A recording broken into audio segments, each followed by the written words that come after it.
isilang ang kanyang sanggol. Tsaka hindi po siya nagigising, kaya po nagpa siya ang OB na dalhin siya sa Asia Medic. Dahil dyan, dinala si Rosemary sa Asia Medic Hospital dahil kailangan na niyang mapalinan ng dugo. Kaso, hindi nahintay ni Rosemary ang ayuda ng ospital.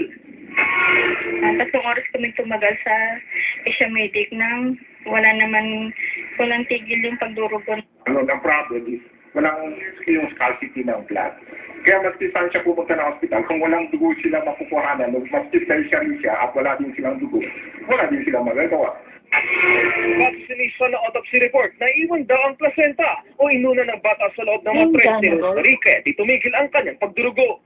Kitang-kita po namin sir doon sa video autopsy. Yung dugo, yung inunan mismo po na natira, dumikit po sa pinaka-matres po. Pero pinabulaan na naman ito nang nagpaanak kay Rose. Malinis naman, wala akong ano. Ngunit puro dugo talaga. Ganun talaga ang usual na makikita mo kapag uterus ng bagong anak, hindi nagko-contract. So, nakadalawang linis ako dun sa clinic. Pinag-aaralan na ng pamilya obispo na magsampa ng kaso laban sa klinika at ospital sa pagkamatay ni Rosemary. Sa ngayon, malusog naman ang batang kanya isinilang na pinangalanan Prince Simon. James Patran, News 5.